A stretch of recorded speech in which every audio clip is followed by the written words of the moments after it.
Thank you, Melanie. That's very I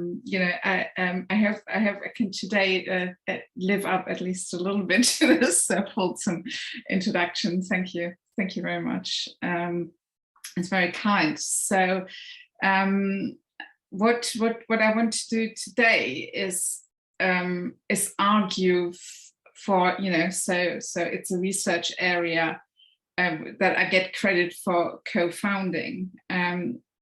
But what I want to address in the talk today is that I don't think all is well when it comes to research in this area, and that I think it's really time, 20 years on now, that that we shifted our perspective and shifted our way of working a bit. So this is not going to be a very polished talk because I'm really sort of like trying to sort of like pick at several threads and convince you that this shows that really the way of how we're going about some of the research isn't working, and sort of like build up to the point of like saying, what do we need to change in order to make our research more effective in terms of genuinely making security usable and human-centered. So my title is Behavioral Science Meets Security: Why a Little Knowledge is a Dangerous Thing. And what I want to talk about is basically sort of like give you a little bit of the history, and suggest that maybe we went wrong right from the beginning. That our perspective wasn't quite right, and so I want to show a few examples of where I think knowledge from other disciplines has been applied, and it hasn't been applied particularly well. And then discuss with you how we can do better in our research in future. So the ancient history of usable security is like, I always go back to August Kerckhoffs, the founding father of cryptography. And I think it's very, very telling that if you go to any lecture like Introduction to Cryptography, when they talk about Kerckhoffs, and they talk about him, they only ever mention, they talk about Kerckhoffs' principle as if there were one principle. Right? And it's this basically that there is no, which is often summarized as on the left-hand side, like there is no security by obscurity. And I have really been astonished that when I talked to them about it, and I said like, but what about, when I go like, what about the other 5 principles? They go like, what do you mean there are 5 principles?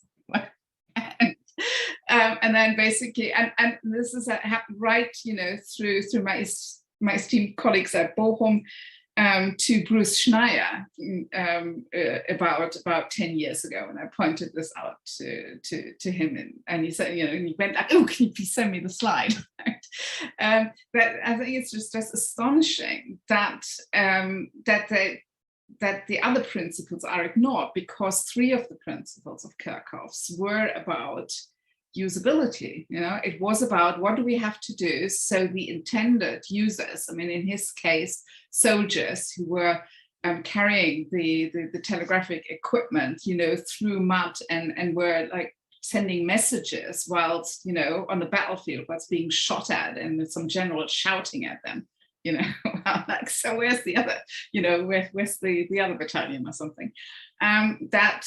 He said, this must be doable for the users. It must be easy to communicate and remember the keys. I think maybe number 5 we have achieved by now. The system must be portable and its use must not require more than 1 person. Well, it's portable, must not require use of 1 person. If your bank support desk tells you that you should ask your grandson if you struggle with your banking login, then maybe not. It still that requires more than one person for users in practice. And then I think just finally, this is the sentence I always put over my head, the circumstances in which such a security system is applied must be easy to use and must neither require the stress of mind nor a long series of rules. Great, but somehow since 1883 we somewhere went wrong, I would argue. And I think the Middle Ages, basically, I would date to about 2000, when Schneier really sparked this meme of humans are the weakest link in the security chain and are chronically responsible for the failure of security systems. And I know that Bruce sincerely he doesn't subscribe to this anymore. But he wrote it in a slightly different form in his 2001 book, and this is like the quote that's being permeated, and this quote again absolutely just permeates the security, the thinking of security practitioners and many of security researchers as well, and I think that's really sent a lot of us down the wrong path, including, I would also say, it's partly my fault, because I like my second most cited paper after users are not the enemy, is this transforming the weakest link, where I tried to explain is how you apply usability principles to the design of security mechanisms. And in retrospect, it was just stunningly naive of me to think that putting quotation marks around it would make, would be enough of a signal to say, like, no, this is not, this is the wrong approach. It's the wrong way of thinking about it. Basically the sort of like the speed or the extent to which papers are read by most of the people who consume them, it's just doesn't a subtlety like some quotation marks. So I basically I'm guilty as well of sort of pushing this rhetoric. And it's really, I think it's just done phenomenal damage. It's certainly the vendor literature is just utterly full of this, like, humans are the weakest link, and they say, like, that they have products to somehow deal with this problem, and a human problem. And I mean, if you talk to usability people in the Chi community about it, the ones that are not particular in the usable security and privacy areas, they were just utterly astonished that we're doing this. That it's like, the socio-technical from research from the 1980s never happened. That the shift we made from usable to interaction design to the focus on user experience that we have in the Chi community, it's in our area. I think it's just been utterly left behind. So very often this term is picked up from human error, from human error research and human error theory. And I'm personally, I'm utterly subscribe to this. So we're borrowing from theories that have been established in the area of safety, of physical safety, of accident prevention. And so here but my argument is we've just interpreted it in completely the wrong way. When humans take incorrect actions or execute intended actions incorrectly, and human error theory explains how this happens. But it has the human in the context of it puts the human in the context in which this happens, So basically human error is often cited for very big disasters like 3 Mile Island, the Challenger, and also the mass ransomware events in IT security. Right? But the problem is that again, the subtlety gets lost, because it says it's human error is one of the contributing factor in risk events. And it very quickly, when it's been transplanted to security, it very quickly went from one of the contributing factors to the main or the only factor. And I think it's actually worth going back and really looking at. I mean, sort of also Reason really went and even very late in his career actually updated his work and actually made it a lot more accessible to practitioners, to academics from other disciplines. You know, but I mean, he always said the whole point of human error theory was right from the beginning is that action that the human takes that triggers the event, the security event. He always said that's like the paper, that little paper umbrella or parasol you put on a toxic cocktail of failures that underlie this accident or this incident happening. So the action of the human triggers the event, but without the underlying failures, that action wouldn't have such disastrous consequences. And I think that's still not something we're facing up to in when we're looking at our security systems and are making them more secure.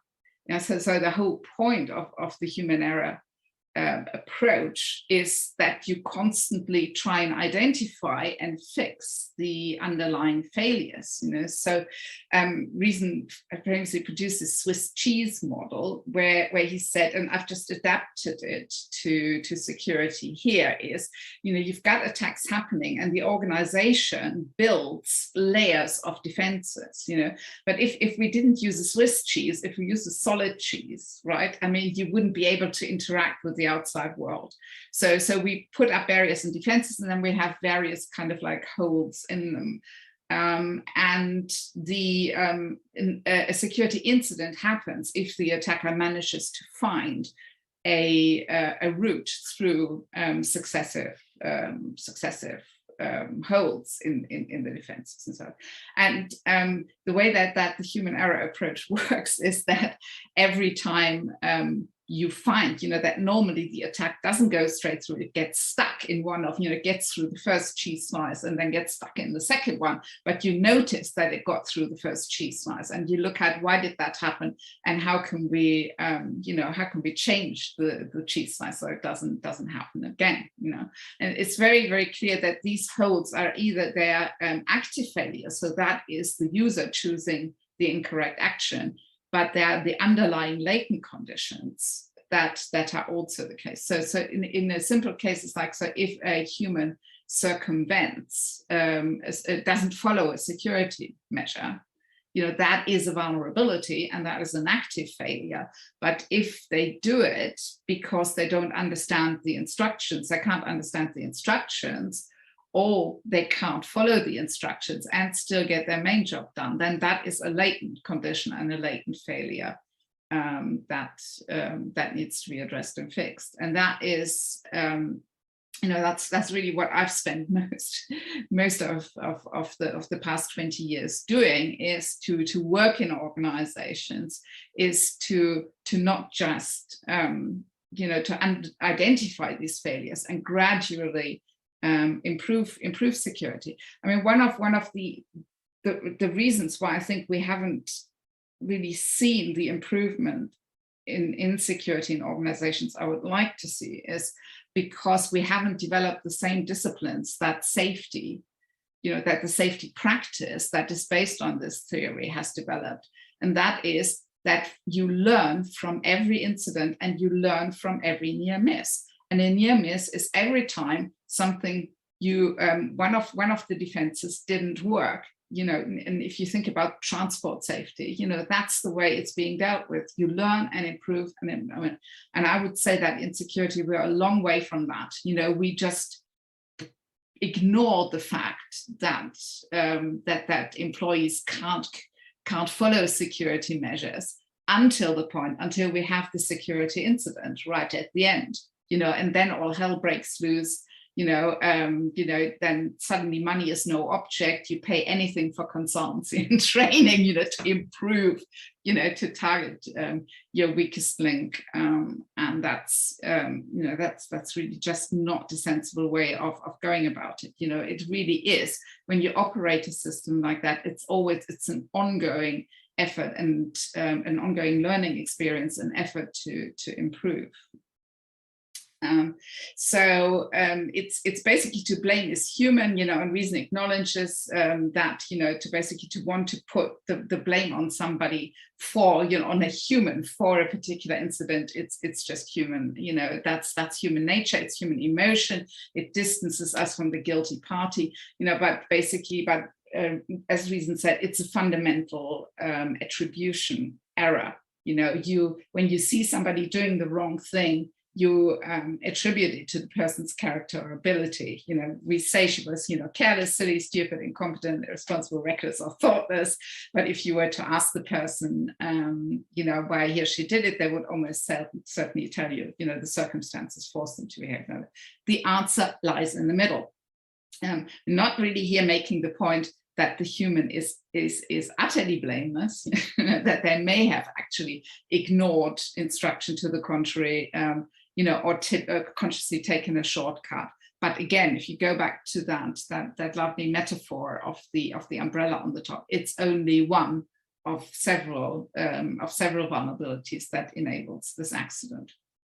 Right, but I mean, this kind of blaming. So to blame is human, but it puts the focus on the wrong, on the wrong element. And actually, if you look and read some of the literature carefully, this exactly this, what Reason says, it's wrong. This wrong attribution, you can find it everywhere. I think this is one of the, I love this one because it almost entirely copies, it entirely matches the misattribution that Reason himself identifies, and I think it's similarly, it's like, that basically we're immediately, when people don't choose passwords that are up to our standards, we immediately go, that's their fault, and that's really, I think, has really that perspective has driven a lot of our work, and not doing the other part, which basically Reason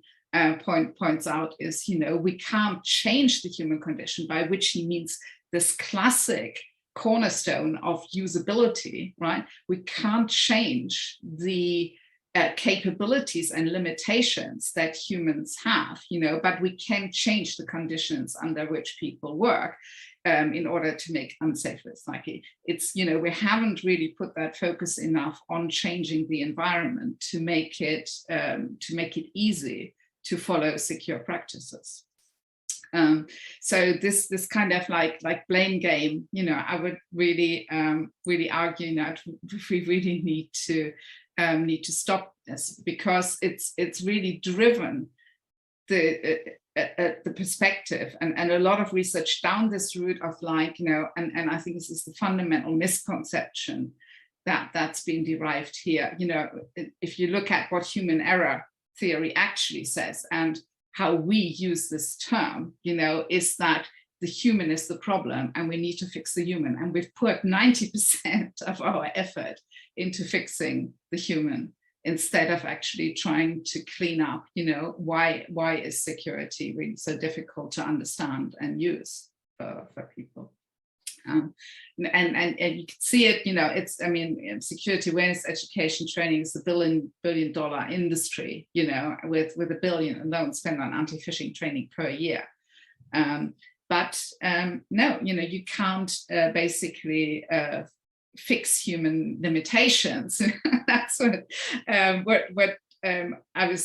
we were trying to say in users are not the enemy. The sort of the starting point for the study was, why can't these stupid users remember their passwords, and why do we have to employ 100 people on our help desks just to reset our own employees' passwords?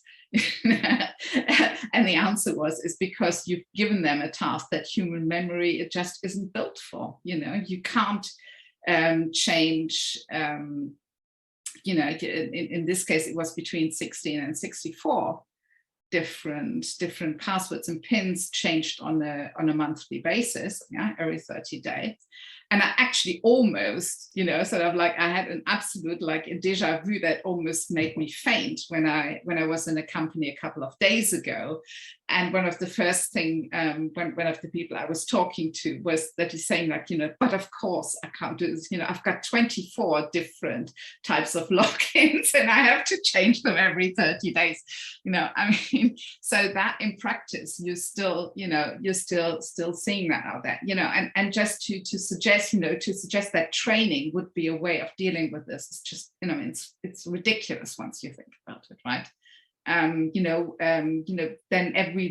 our main job, all our main jobs would be to be memory ethics. Well, we've made some progress, and in terms of having authentication that's easier to use, we're now seeing really widespread adoption of two-factor authentication, where we don't need such strong passwords. The rules, we're basically now saying is you don't need to change your password if you think it may have been compromised, but don't change them on just for the hell of it every 30 days. The whole range of other forms of authentication with biometrics, and so it's reduced the load. But as I said, still not to the point that in some companies you still have employees that with 24 different passwords, and where I think the BSE changed its recommendation finally in 2019 that regular expiry in short circuits is not something you should follow. But it still hasn't arrived. That's another lesson you learn when you basically work with people in practice, is when you change those recommendations and rules, how long it takes, to really make a difference in practice. In the UK, the guidelines changed in 2015 by the NCSC, and you still have there, today we still have auditors telling companies off, for not expiring passwords. And then they go like, but the National Technical Authority says, you should not do this. Okay, that's another problem. Let me come to exhibit 2. And this is really work in progress. But one of the things is like I really have a thing about mental models. I did my PhD on how people think, mental models of how people construct how software works. And so I've really been, the other really famous paper in usable security is, of course, Why Johnny Can't Encrypt. By Alma Witten and Doug Tiger, published the same year as anyway. And here, arguably, it's a really important, a really more widespread adoption of cryptographic solutions would go a very long way to improving security. And so, understandably, it's been a focus of research, and quite rightly, it's been a focus of research. But and one of the strands is, again, and it is unfortunately, it's going, you could say it's really not affixing the user perspective that it is, but it's still the kind of like thinking, if only we can, if we can transfer certain knowledge to people, then they will use encryption, and it will enable them to use it correctly. And so when we're trying to do a meta review at the moment, it's still work in progress, but there's at least 52 published papers that talk about mental models of encryption. But here again, so you're taking this concept, this theory from cognitive psychology, and apply it, and trying to basically, do what Snowden says. It's one of the biggest steps towards what's improving security. But the majority of the papers, when in the meta review we did, don't actually what they mean by mental models. So there's actually no definition given as to what they think that construct in the user's head they're trying to improve actually is. And they're not referring, there are actually different schools of mental models theory from sort of like the Don Norman one on the one side, which and Gentner and Stevens, which is educational norms, is human-computer interaction, and he's focusing very much on how they develop as a result of interaction with the system, and there's very much a design element to Johnson Laird's theory, which is very linguistically based and looks really at mostly at deductive reasoning, and explains why people reach the wrong conclusion. But one of the really the key distinctions that emerged in the late 80s when this research took place was that we talk about structural and functional models. So what the cartoon on the right-hand side shows is that the police, the friendly, your friendly New York policeman, has a structural model of the environment. He knows every corner, every building, every little detail. And so when somebody asks him how to get from here to a particular place, he can explain that very nicely and in great detail. Now, but the person that he is talking to doesn't have that same structural model, and so the instruction just doesn't work, right? Because all the detail that person is being presented with very quickly overloads short-term memory, and you're completely losing track of what's being said down the road. So it's like the very simplistic explanation of that, right? And in human-computer interaction, we kind of fairly early on reached the conclusion that the structural models, the kind you have on the left-hand side, are really something that's for experts, right? That if you don't just want to use a system, but you want to develop it, maintain it, extend it, change it, and so on, then you might need more of this kind of like detailed blueprint of all the elements of the system and how they interact. But that for somebody who just wants to use a system, it should be more like a car, right? That you have certain goals you want to achieve, and that which actions to carry out, that you need to recognize certain objects in the system you're using, and know a limited number of actions to achieve that. And that's what's called a functional model or a task action model. When you look at the papers on mental models of cryptography, less than 10 of the papers we looked at even actually distinguish between structural and functional models. There's a very, very small number that actually talk about functional models, functional mental models.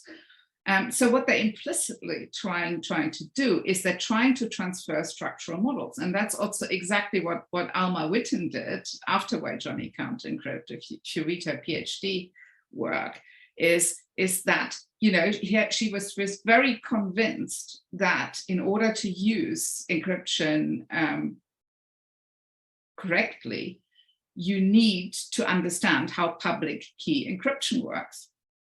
And I think that's bedeviled this entire research area ever since, because really what it means is that we're trying to, to establish structural models. You're trying to build mini-me's of security experts. Every user has to be a mini-me of a security expert. And that just can't work, right? I mean, the rest of the world has other jobs to do and get on with. We need basically functional models. And so one of the things you quite quickly not quite quickly, I think it did take a while of thinking, the conclusion we came to is, and also if you look at what people are saying about why they're not using encryption, is that the key point is very often that they don't actually recognize the threat. The functional model would require that you have a threat and then you take a particular action with a piece of encryption software in order to make that happen. But if the user hasn't got the threat in their represented in their knowledge, then why would they even want to do it, or why would you expect them to actually use a cryptographic tool correctly?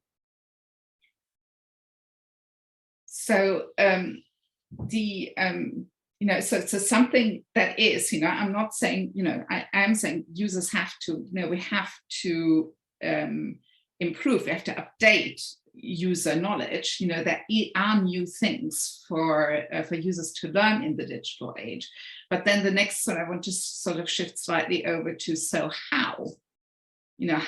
How do we actually trying to get our users to learn? And that's basically, I'm coming to the next few exhibits where I think, basically theories about learning and about behavior change have kind of like been applied in a, just in a way that's just not quite right, So this kind of, if you look at what happens in companies where employees are asked to work, through pages and pages of information about threats, yes, about correct behaviors and so on, but that just transferring that knowledge, presenting users with that knowledge is going to lead them to learning. Is just, you talk to anybody in psychology or in pedagogy about this, that is again, they're just going to start to laugh. Learning is a fundamentally active process, and there are just a number of preconditions that need to be present in the person doing that. And I would suggest that security awareness and education material doesn't really do that. So my particular sort of like, exhibit number 3 is also very, very popular, is this idea of that there are teachable moments, that if you really grab the user's attention, get them to realize like, oh my God, I'm really at risk here, and I'm really not protecting myself, is that you're going to create, sort of a high level of motivation. And that pushes them over this activation threshold in BJ Fogg's model. This is where the idea comes from. So he said, triggers fail. You can do that. You can try and grab people's attention and try and convince them that the change is important.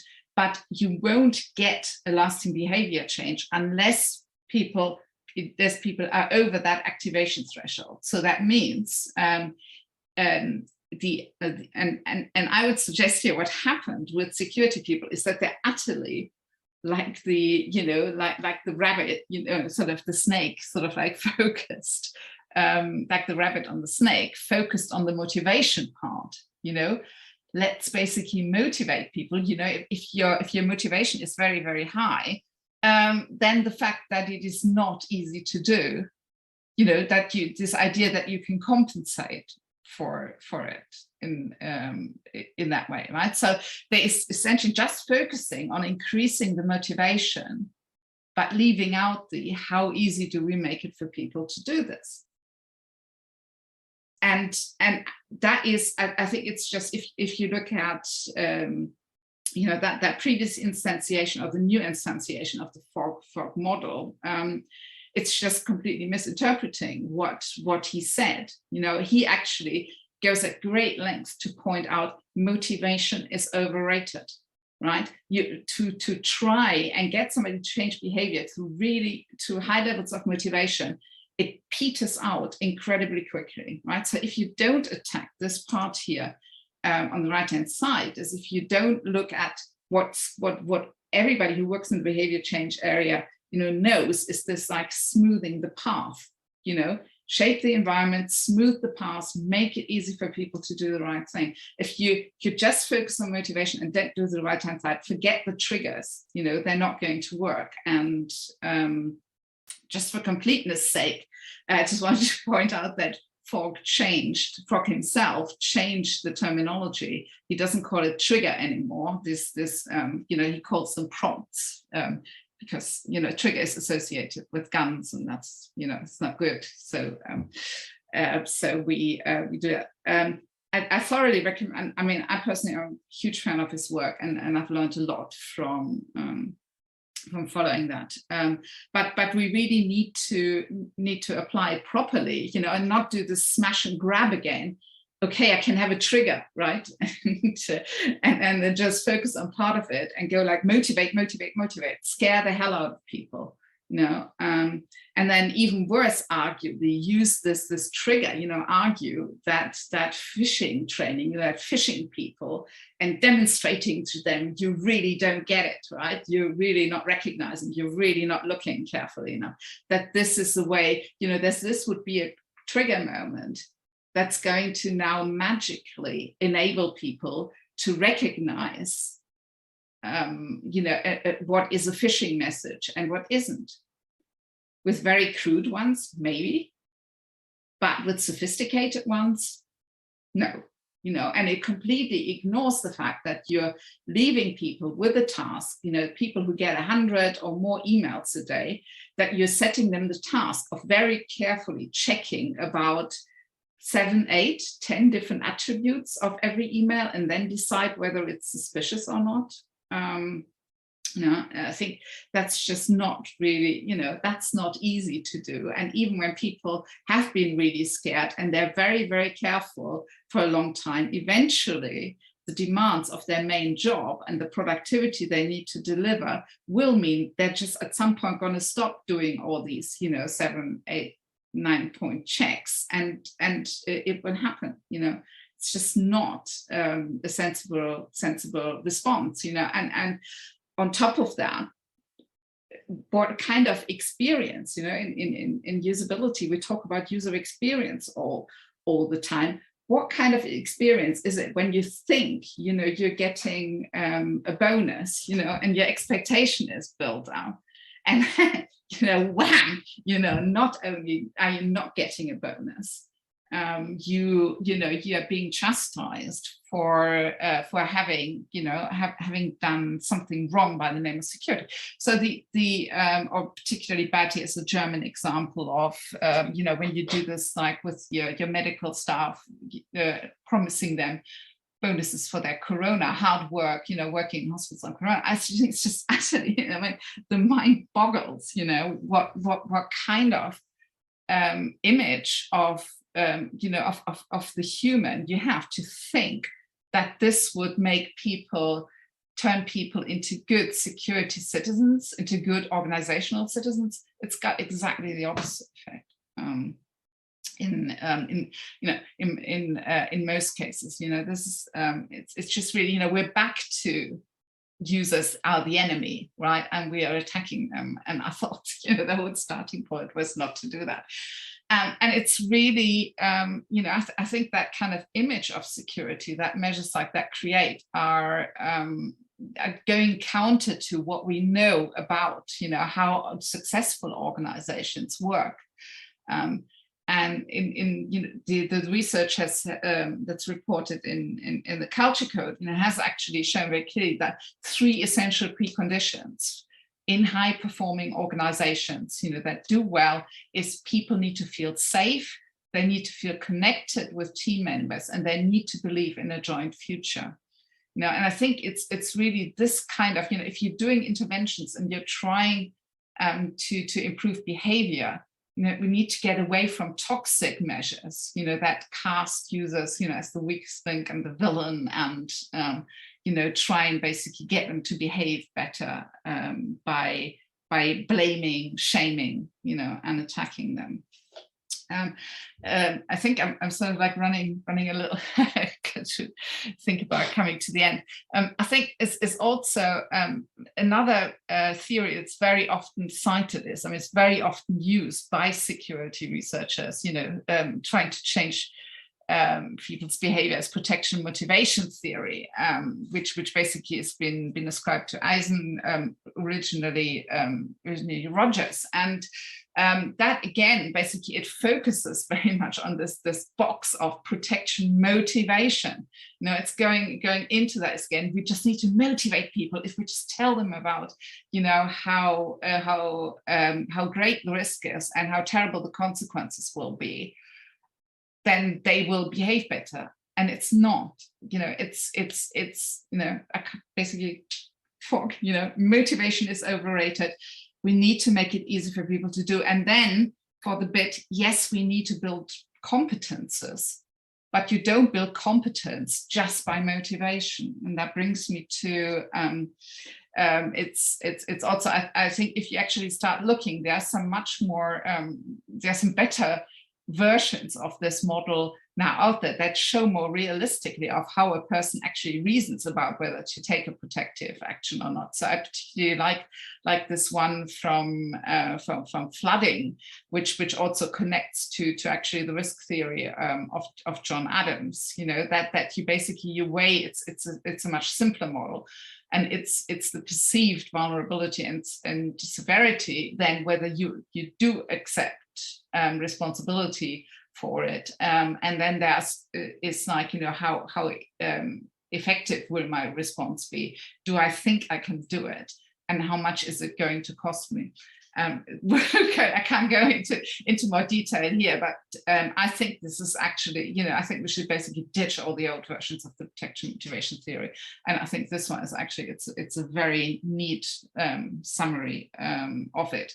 And kind of like with some in our research team, we've done something slightly different. We've taken a slightly different approach to the behavior change.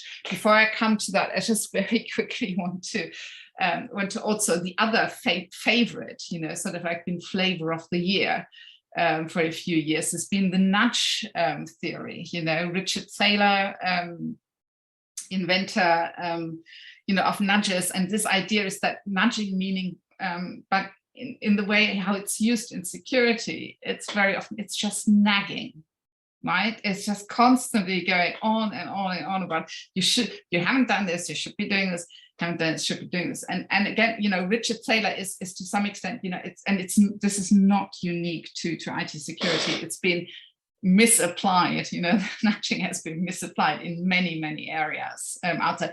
And poor Richard Thaler is actually getting a bit exasperated about it, and when he signs his books now, he signs them, nudging for good, please don't misunderstand this as a manipulation tools to get people to do what you want.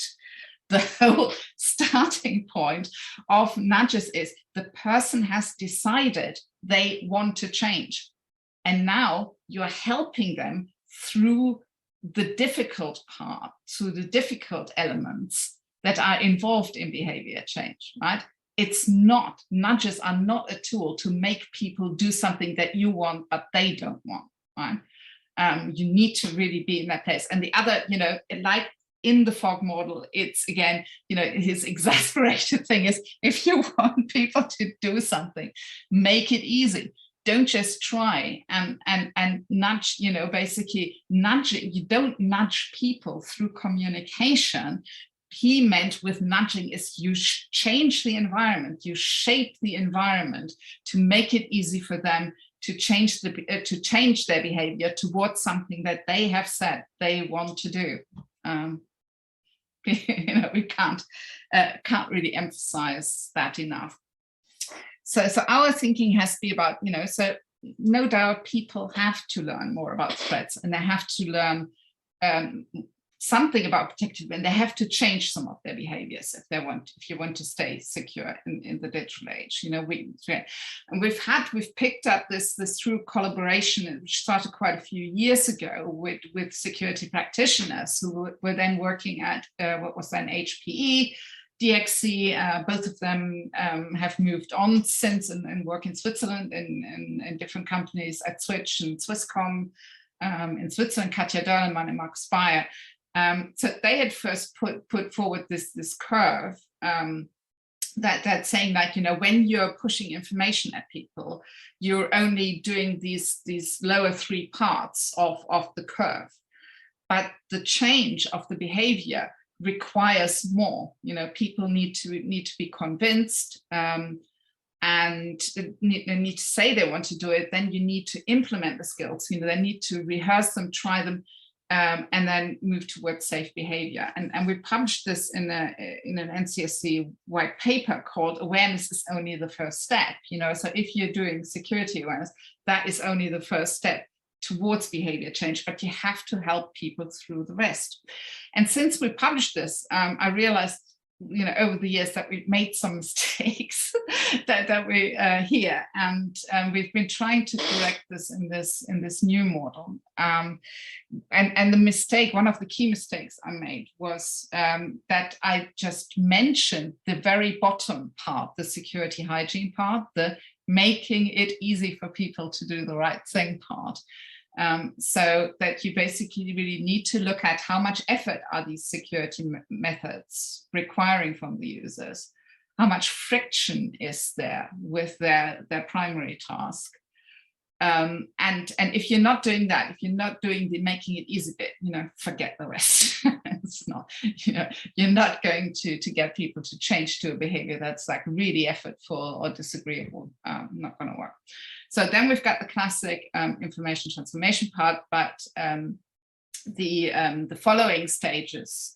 So we've now added, we've slightly changed what's coming on top of the information transfer.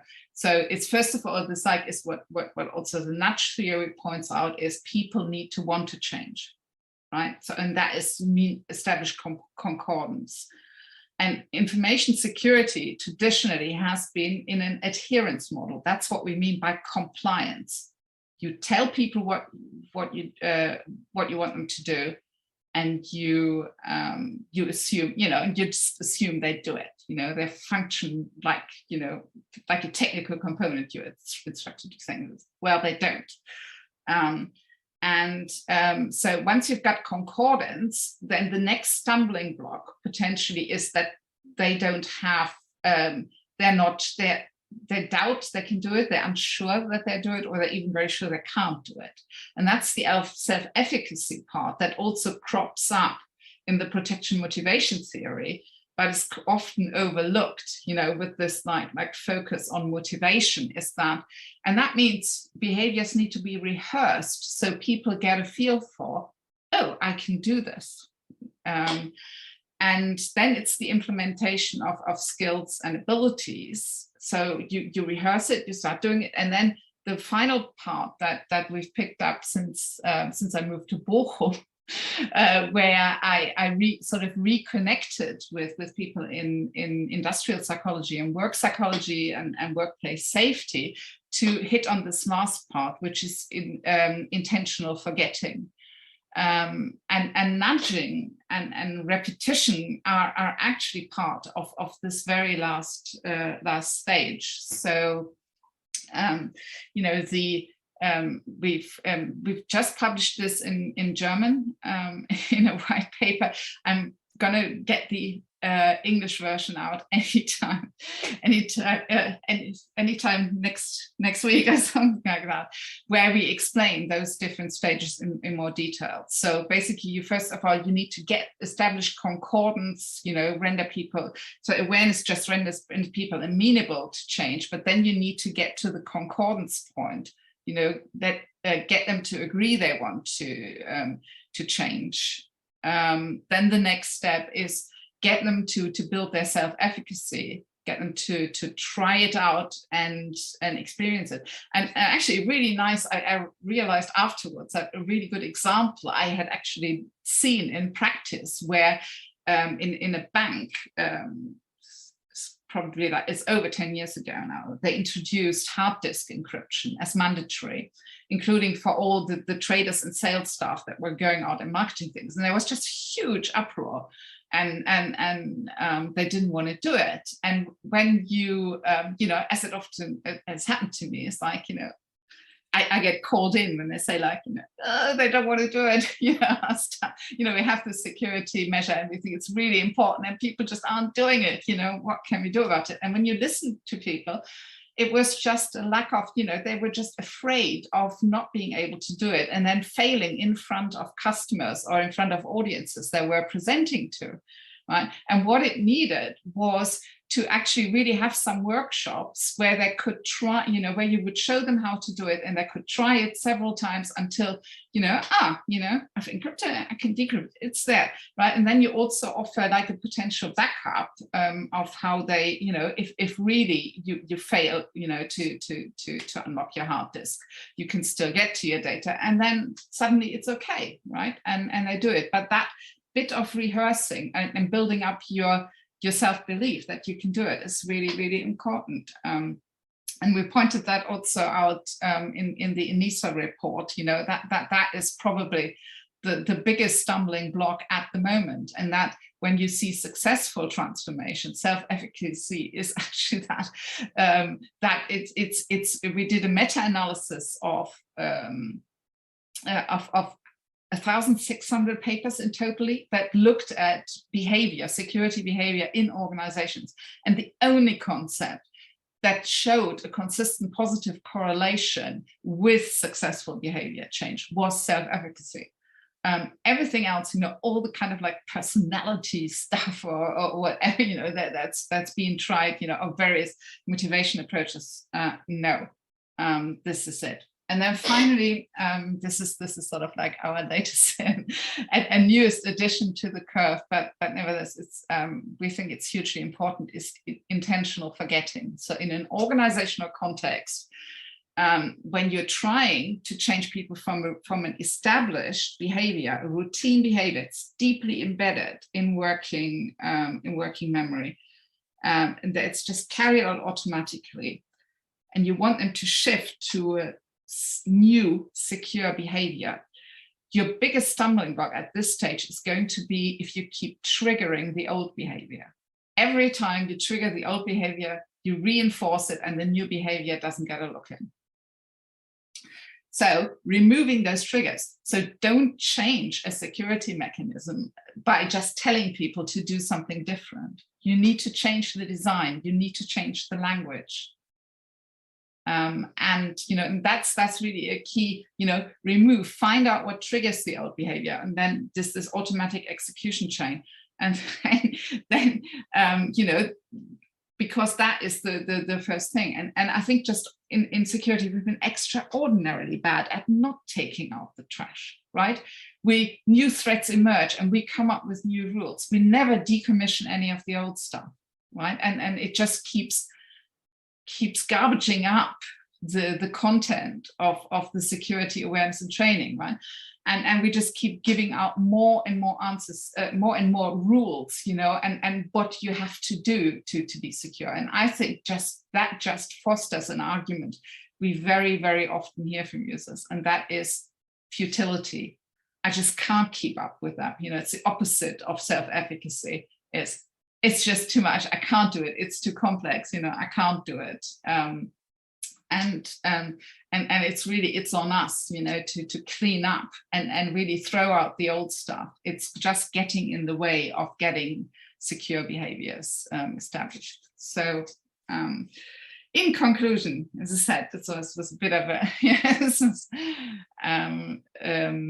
sort of like a first attempt of actually making the case that I think we've been in smash and grab mode when it comes to using knowledge from other disciplines in order to improve security, IT security and behavior. So I think the first, the fundamental error is to put the focus on changing the human rather than putting the focus on changing the security that they interact with. And it's not just me. I mean, over the years, like Cormac Hurley has made this point, very often, and he says like more is not the answer, right? We need a manageable set of of secure behaviors that we can talk to people about. You know? Another one, I could cite here 152 steps to, you know, to IT security.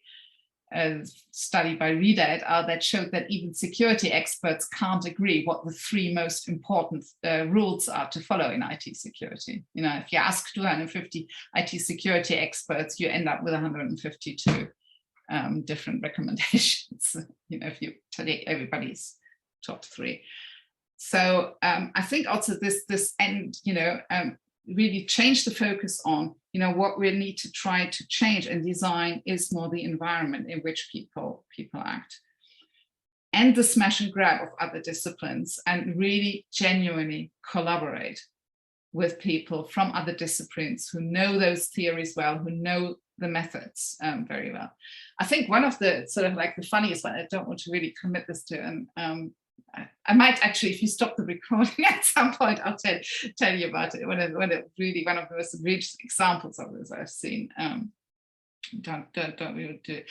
And also my experience has been is that when we've had the insights, you know, and we've had a real, like a difference and a leap upwards on where we basically thought like, yeah, okay, you know, this is what's going on.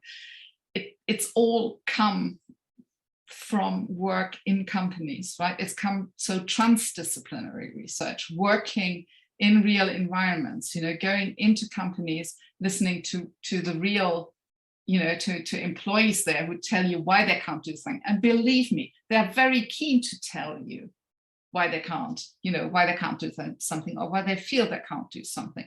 Because it's not like they sit there and don't care. They realize it's not good, you know, that there is something they should do in order to keep the company safe. But practically, it's just not possible for them to do it. They want to tell you about it. And also sort of starting that you know, that work to actually see is how we can support security practitioners better in order to put interventions that we've developed in usable security that really make it easier for people to do the right thing into practice, you know. So I would encourage you all. I know it's difficult to get sometimes into companies and do things, but from my experiences now is you need to invest at the beginning and get, you know, sort of establish the trust, and you need to have agreements on how you can, on the one hand, keep things that are important to keep confidential, but on the other hand, still publish the insights that we've gained. I think it's very well worth doing, you know, and my attitude is, you know, it's that one field study with you know, with hundreds of participants, you know, in a real environment, you know, to me, it's worth, I don't know what, 50 MTOC studies. So that's that would be my suggestion for how we might do better in future. Thank you very much.